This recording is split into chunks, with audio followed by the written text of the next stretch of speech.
Soft zone में botany के paper में क्या पूछा गया था, ज़ूलॉजी के पेपर में जो कुछ पूछा गया था हमने वीडियो अपलोड किया हुआ है। तो इस वीडियो में हम ये बताएंगे कि बॉटनी क्या क्या कुछ पूछा गया था। ठीक है, सेक्शन ए में जो क्वेश्चन थे वो था, पहला question, control of gene expression take place at the level of DNA replication, transcription, translation या all of the above.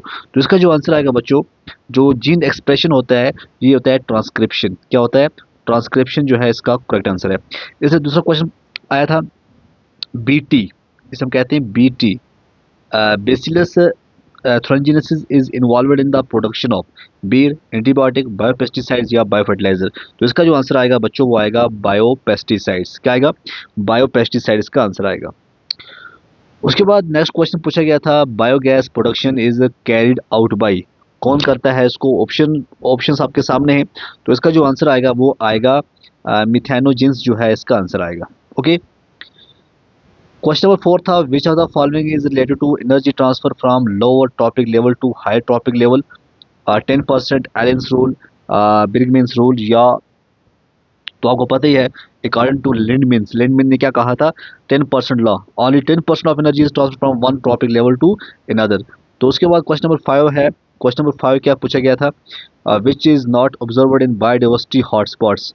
Species richness, endemism, lesser interspecific competition या एसिलेटेड स्पीशीज लॉस। तो इसका जो आंसर आएगा बच्चों आएगा लेसर इंटरस्पेसिफिक कंपटीशन, क्योंकि biodiversity hotspots जो होते हैं ना हैव हाई स्पीशीज रिचनेस और एंडेमिज्म। तो इससे क्या होता है? हायर इंटरस्पेसिफिक कंपटीशन होता है, नॉट लेसर। तो ये आएगा नॉट लेसर, क्यों नहीं, ये लिखे नॉट ऑब्जर्व्ड। सेक्शन बी में था question 1, define apomixis, differentiate between recurrent and non recurrent apomixis क्या होता है? तो अगर आपने पढ़ा होगा तो इजी होता है। ये दोनों एपोमैक्सिस जो है फॉर्म ऑफ एसेक्सुअल रिप्रोडक्शन होता है जहाँ पे सीड्स डेवलप होते हैं without fertilisation.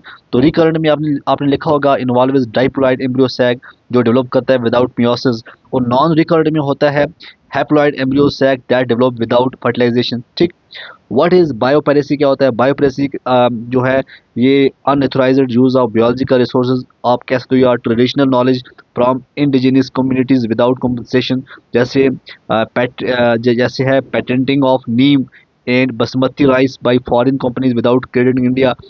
Differentiate between predation and parasitism क्या है? तो प्रेडेशन की अगर हम बात करें, आपको पता ही है one organism kill and consumes another. तो जैसे लायन हंट करता है डेयर को। पैरासिटिज्म में क्या होता है? वन ऑर्गेनिजम्स लिव्स ऑन और इनसाइड अनदर। जो पहला होता है वो होता है पैरासाइट, दूसरा क्या होता है जहाँ रहता है वो होस्ट होता है। तो एंड हार्म्स इट, जैसे टेप वार्म रहता है इन द ह्यूमन इंटेस्टाइन। ठीक, उसके बाद define pyramid of energy. Pyramid of energy क्या है? Explain pyramid energy is always upright. Why pyramid energy जो है वो अपराइट होता है? तो पिरामिड ऑफ एनर्जी ये रिप्रेजेंट करता है flow of energy to at each topic level in an ecosystem. Always upright इसलिए होता है because energy is lost as heat at each topic level due to metabolism and respiration. Name few outbreeding devices. Briefly describe any one of them. तो ये easy है। और हम बात करें कुछ जैसे सेल्फ इनकम्पैटिबिलिटी है, हेटेरोस्टाइली है, डेओसी है या पोटेंट्री है। तो इसमें से आप एक को कर सकते हो। सेक्शन सी में है, सेक्शन सी 3 मार्क्स का है। How does a microscope develop into two male gametes in angiosperms? तो describe the process with suitable diagram. तो 11वां जो आंसर है इसमें आपको क्या बताना है? तो जो माइक्रोस्पोर होते हैं, microspore, how does a microspore develop into two male gamete, यहाँ पे लिखा है। तो microspore mother cell two n होता है क्योंकि undergoes meiosis to form 4 haploid microspore. Each microspore undergoes mitosis to form a large vegetative cell, a small generative cell. ठीक, तो which divide to form two male gametes. तो आप आगे पढ़ सकते हो। डिफाइन प्लीयोट्रोपिक जीन्स क्या होता है? तो प्लीयोट्रोपिक जीन्स क्या होता है? ये अफेक्ट करता है मल्टीपल ट्रेड्स। जैसे हम प्लांट्स की बात करें, the gene controlling seed shape in pea plant also influences starch content. Animals की बात करें, the sickle cell anemia gene affects red blood cell shape, oxygen transport in malaria resistance. इसके बाद describe various application of plant tissue culture. बहुत सारे कौन कौन से हैं? हम बात करें माइक्रो प्रोपागेशन है, सोमैटिक हाइब्रिडाइजेशन है, प्रोडक्शन ऑफ सेकेंडरी मेटाबोलाइट्स हैं, जर्म प्लाज्म कंजर्वेशन है। ठीक है। क्वेश्चन नंबर 14 पूछा गया था, briefly describe the following process involved in decomposition, fragmentation, catabolism, leaching. क्या है इसमें? तो इसमें फ्रेगमेंटेशन आपको पता है, break down of dead matter into smaller piece by detritivores like earthworm. Catabolism होता है decomposer like fungi and bacteria break down organic matter into simpler substance. Leaching क्या होता है?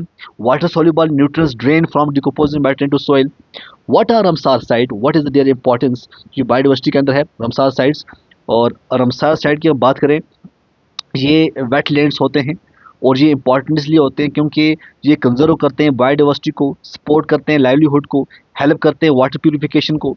इंडिया के अंदर हम बहुत सारे, जम्मू कश्मीर की बात करें, वुलर लेक है, चिल्का लेक उड़ीसा के अंदर है, कुलीडू नेशनल पार्क राजस्थान के अंदर है, लोकटक लेक मणिपुर के अंदर है। तो कितने आप देखोगे, बहुत सारे हैं साइट। ठीक है ना। तो ये वेटलैंड्स होते हैं। तो आप मुझे बताइए कमेंट में, कश्मीर के अंदर कितने हैं रमसार साइट, और पूरे इंडिया के अंदर कितने हैं, और कन्वेंशन जो 97 में हुआ था उसे क्या कहते हैं। सेक्शन डी में 5 मार्क्स का क्वेश्चन आता है, व्हाट इज इन ओपिनियन क्या है, एक्सप्लेन इन इंड्यूसिबल ओपिनियन क्या होता है। तो ओपिनियन जो है ये क्या होता है, एक functional unit of DNA with structure genes, an operator, A promoter and A regulator gene, जो कंट्रोल करता है जीन के एक्सप्रेशन को। और इंड्यूसिबल ओपिनियन क्या होता है, ये इनएक्टिव होता है normally but turns on in the presence of an inducer. जैसे लैक ओपिनियन इन इकोलाई है, जो ब्रेक डाउन करता है lactose only when lactose is present. तो आप डायग्राम बना सकते हो आराम से। State the principles of independent assortment. क्या यार, क्या इजी है, बहुत इजी है। Name one exception to this principle, 5 marks का है, कोई बड़ी बात नहीं है। तो इजी है, आप पढ़ सकते हो कि मेंडल्स का जो सेकंड लॉ था, जिसने कहा allele of different genes assort independently during gamete formation. Dihybrid cross ले लो, एक क्रॉस करो between two heterozygous individual for two traits. जैसे आप सीड का शेप ले लो, कलर ले लो पीस का। ठीक है। तो फिनोटाइपिक रेशियोज में आएगा आपको 9:3:3:1 3:1 F2 जनरेशन में। तो ये एक्सेप्शंस होती हैं, जैसे लिंकेज की बात करें, genes located closer together on the same chromosome do not assort independently. तो आप डायग्राम जरूर बनाइएगा। तो ये था आज का पेपर बॉटनी का।